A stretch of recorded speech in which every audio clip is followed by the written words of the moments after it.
It can be said that open-world games take the best attributes of gaming and take them to their extremes. They offer fully developed alternative realities for the player to explore as they wish, providing them with high levels of freedom in their objectives. So it should come as no surprise that some of the gaming industry's most incredible titles manifest as open-world games. That's why I brought you the best open-world games on Xbox Game Pass today. Rocksteady's Batman Arkham trilogy set the benchmark for superhero games, and many would argue it is still the standard-bearer. As Arkham Asylum and City are, unfortunately, not on Game Pass, newcomers might want to search beyond Microsoft's subscription service to start with the first game, and Batman Arkham Origins is also quite good. However, Arkham Knight is available on the platform and, unsurprisingly, fantastic. Bringing to life Gotham City instead of just its prison, Arkham Knight has an atmospheric open world that is still impressive all these years later. Rocksteady did a stunning job of capturing the spirit of the DC Comics through its storytelling, environmental design, and combat. While Arkham Knight's Batmobile sections are divisive, the vehicle itself controls well, even if it might overstay its welcome.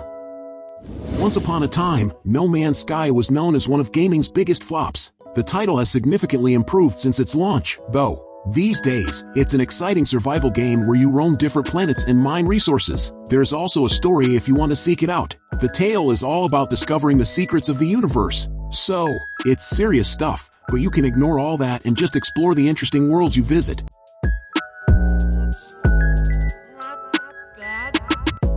If you're new to the Fallout universe, perhaps introduced to it by Prime Video's hit TV show, and want to try the games, then Game Pass has you covered. The entire series is playable on Microsoft's subscription service, but a tricky choice lies ahead. Where to start? There's not much in the way of continuity to worry about, with most games starting from scratch to offer a new perspective on the setting. Fallout Tactics and 76 are genre-bending offshoots. Fallout 4 is the most up-to-date of the single-player RPGs, but few would argue it's the best. The first two PC games, developed by Interplay and Black Isle, offer a dark, bleakly comic vision that never quite translated to their Bethesda-made sequels, but they're also pretty old and clunky to play by modern standards. The answer has to be Fallout New Vegas, a Fallout 3 spin-off made not by Bethesda but Obsidian Entertainment, a studio that can trace its lineage back to the Black Isle days, so it's no surprise that it gets closer to that mischievous, outlaw tone. It's a rough game, but an immensely charming one with personality to spare and superb writing. If you can look past its lack of polish, you'll find one of the most engrossing role-playing games ever. In Palworld, the land you're trying to survive in is filled with cute Pokemon-like creatures. At first glance, you may not want to hurt them, but your best chance at survival requires you to at least capture them. After all, when you've got them under your command, you can put them to work, which helps you build up your resources. This may seem cruel, but you will be thankful for those supplies when rival trainers come to take you out. These people aren't the only threat, as you also have to fend off starvation.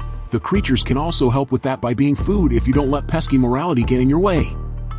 Everybody and their grandma knows about the Elder Scrolls V, Skyrim. It was late 2011, and the world had the pleasure of playing one of the biggest Bethesda games on the planet. This is undoubtedly an aged game, but truth be told, it still holds up. Skyrim is a detailed game full of random encounters, upgrade options, and missions, making it a real RPG experience for a lot of people. What makes all of this better is the fact that it is one of the biggest open worlds on the Xbox One.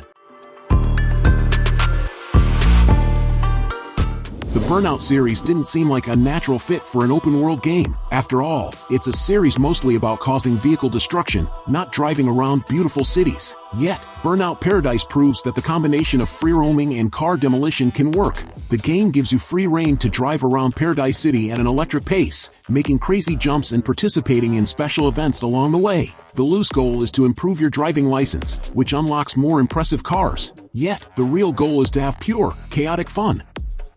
Have you ever wondered what it's like to be the size of an ant?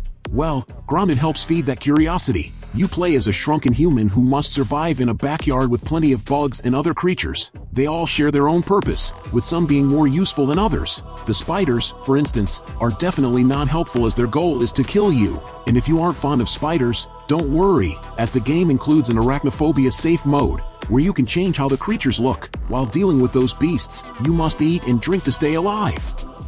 Grand Theft Auto V is one of the biggest and best open-world games on Xbox One. One of the main reasons for its acclaim is the sheer amount of detail that is present, as well as the artistically beautiful lighting and environments. The game's world is inspired by Southern California, which in itself is a lovely place. GTA 5's enormous open world is like a giant playground for the players to mess around in, largely thanks to the huge range of vehicles and weapons on offer that let gamers create mayhem. The Assassin's Creed series contains many interesting open-world settings as each title takes place during an important time and place in history. In Odyssey, you get to explore ancient Greece during the Peloponnesian War. This means the map contains landmarks like the Parthenon and Sanctuary of Olympia that you can visit and climb. Alternatively, you can get involved in the conflict between Athens and Sparta to help either side take over regions of the map. However, you've also got your own things going on, as you're hurting members of a cult that ripped your family apart. No game encourages freedom and exploration the way that Minecraft does. As soon as players spawn into the world, there are no boundaries restricting what they do next. Building a mansion in the forest, mining to the depths of the world, or crafting the most intricate roller coaster are all options on the table. Though there are no quests sprinkled throughout the world of Minecraft, the ability to do anything so chosen is the game's main appeal. Minecraft is the ultimate sandbox project, and players are only limited by their imagination. Mojang's masterpiece has been an inescapable part of the gaming industry for so long that a recommendation is unnecessary by this point. Anyone remotely familiar with gaming is aware of Minecraft, and they almost certainly know if the project is for them or not. In terms of open-world Game Pass games, almost no other project comes close to matching Minecraft's importance. Rare Sea of Thieves had a somewhat rough launch, but the game has improved by leaps and bounds since its debut. Although not devoid of enjoyment for solo players, this title should be experienced alongside a group of mates since so much of Sea of Thieves depends on the crew making its own fun. As pirates in a vast and gorgeous open world, adventure is constantly at their beck and call as crews seek to complete trade missions, find buried treasure, and survive against a kraken or a ghost ship. Rare regularly releases updates for Sea of Thieves that introduce new ways to interact with the sandbox and other players who exist within it.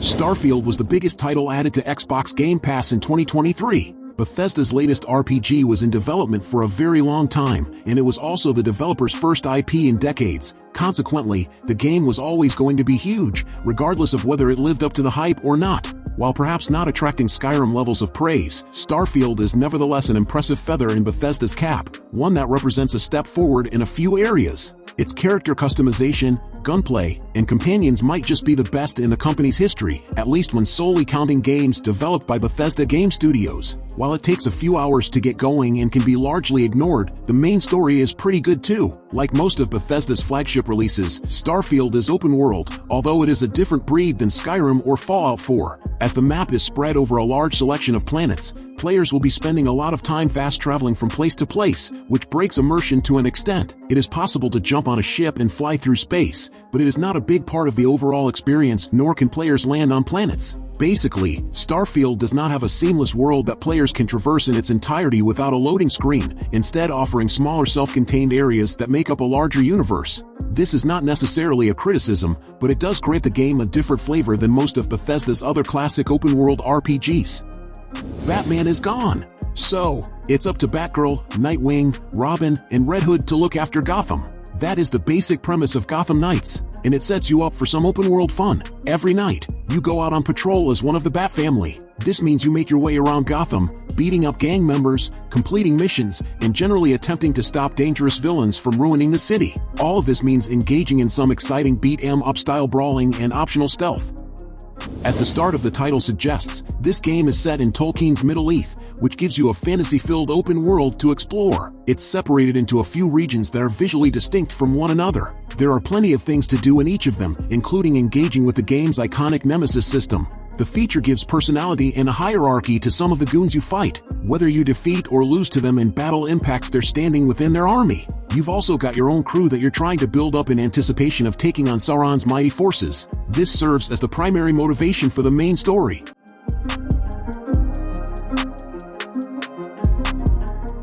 Forza Horizon 5 is the latest racing game to land on Xbox and Game Pass. It's a visual feast filled with some of the most realistic-looking cars you've ever seen. But anyone who loves any of these Forza games will tell you that the Horizon series is so much more than its graphics. Horizon 5 takes place in a fictionalized Mexico and gives you the freedom to drive around a massive map in whatever car you want. You can drive a nice sports car while off-roading, or drive a Hummer off a massive ramp. Forza Horizon 5 gives you the freedom and choice to drive how and where you want inside a legion of incredible cars.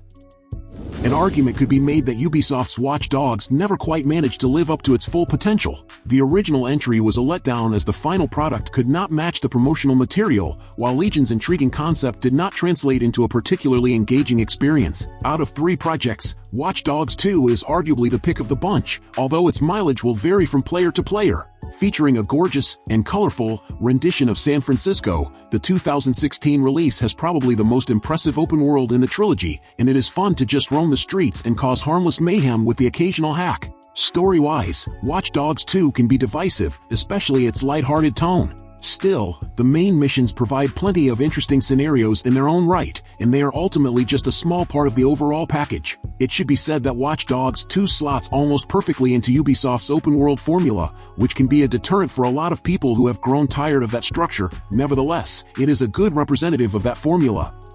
The Outer Worlds is an RPG set in the distant future where humanity can colonize new worlds. The game revolves around their colonization of a new star system called Halcyon. Not everyone made it to this new world, though. One ship, in particular, didn't reach its destination. This means many people are still in cryo-sleep, which was the case for your character until the opening scene, where you're thawed out. Your goal is to explore the different planets in Halcyon and decide what to do with your frozen peers. Each of these planets is its own open world, and you're free to travel between them.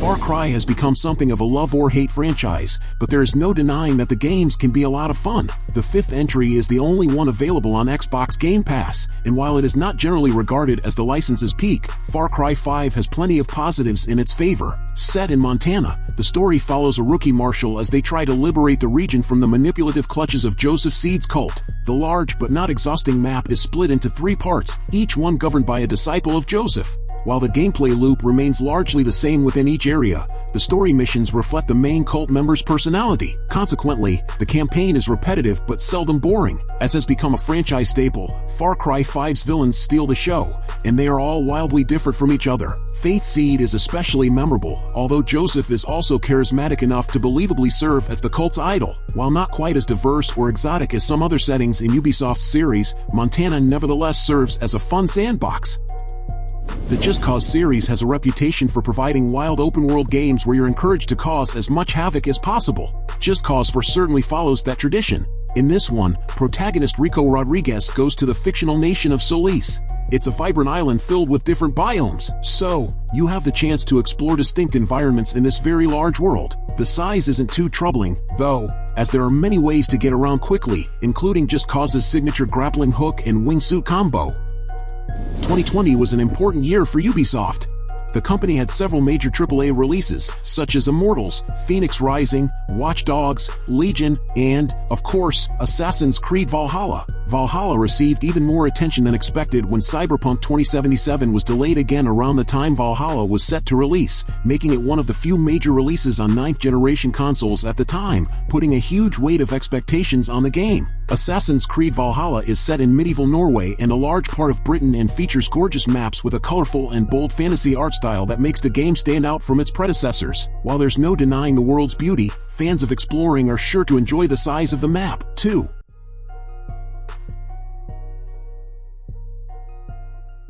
Dead Island 2 is set in the vibrant city of Los Angeles. However, it's different from the LA you are used to seeing. For example, in the game's promotional material, the place is labeled Hell A. This is because the city is dealing with a zombie outbreak. So, you get to roam around a zombie-infested open world. That would be a horrible situation in real life, but it's a pretty fun sandbox for a video game. When combating zombies, you can defend yourself using various weapons and your character-specific abilities. The title has RPG elements so that you can customize those weapons and skills. It's a solid game with plenty of personality. Open worlds are generally fun sandboxes for you to roam around in. Yet, these places can also be dangerous. This is certainly the case in State of Decay 2, as the world is filled with deadly zombies. Your natural instinct in this situation would be to find a safe area and stay there. And there are bases in State of Decay 2 that provide that safety. However, you have to journey out into the wild to complete missions and gather supplies. While doing so, you control a group of survivors that you continually swap between to keep people alive and in good condition. DayZ is a survival game that is online only, forcing you to explore the world with the hopes, or fear, of running into other players trying to survive. The rush of running into someone and not knowing their plans can be incredibly daunting to many, which is understandable, but we strongly urge fans of the genre to attempt this unique experience at least once. Additionally, DayZ has a relatively robust modding community and a large gathering in general, allowing you to easily meet like-minded players, setting you up for nearly endless hours of enjoyment. There's nothing like DayZ out there, and there's no questioning where its success came from, as trying to survive amongst zombies and real players is inherently terrifying and engaging. After existing solely on Steam for roughly 2 years, Valheim eventually joined Xbox's Game Preview initiative, making it available to Game Pass subscribers. Regardless of platform, Iron Gate's Viking-themed survival title is nothing short of fantastic. While still a work in progress, the current version is still relatively robust. In fact, the game in its current state is likely to keep most players entertained for longer than the vast majority of fully released open-world projects. Utilizing procedurally generated maps, Valheim drops players in a reasonably big world that is split into biomes. From there, they must craft weapons and armor that will allow them to survive the various enemies and bosses that populate the world. As a bonus, this title also supports base building, and the system is fairly deep as well. While the combat system is just decent, Valheim shines when taken as a whole package rather than focusing exclusively on one element. Released in November 2020, Immortals Fenyx Rising is an open-world action-adventure game set in ancient Greece, where the world has been turned to stone. Mechanically and visually, Immortals shares a lot in common with The Legend of Zelda: Breath of the Wild. Coming from the developers of Assassin's Creed, Odyssey, it shares quite a bit of its DNA with that series, too. Its open-world environment is huge and a lot of fun to explore, with tons of side quests and content to discover. Thanks to its Myths of the Eastern Realm DLC, Immortals has gotten even bigger, with the game taking its players to a new map that features mythological China. Insomniac has spent recent years crafting superhero-themed adventures featuring everyone's favorite neighborhood wall crawler. However, Marvel's Spider-Man was not the developer's first foray into open-world territory. Sunset Overdrive might be one of the more underappreciated titles of the 2010s, and the game's brilliant movement system ranks it among the best open-world games on Game Pass. Basically a large playground, Sunset City is filled with rails and zip lines, encouraging players to take to the skies and grind their way above the streets. The gunplay is also fun, particularly once players unlock their full arsenal of weapons. Halo Infinite is the first game in the famous FPS series to provide a true open-world experience. ODST dabbled with the concept. After finishing the prologue, Master Chief spends the rest of the game on a Halo ring. This world is bright and full of greenery. Yet, it's also full of enemy camps and bases, which you're free to attack as you drive around the place. The said enemies are members of the Banished, who the Chief intends to stop as part of the main story. So, did you like the games I recommended? So leave your like, subscribe to the channel to follow me, and activate the bell because I post a lot of videos on this channel and you can't miss it. Thank you very much for following me this far, and until next time, bye.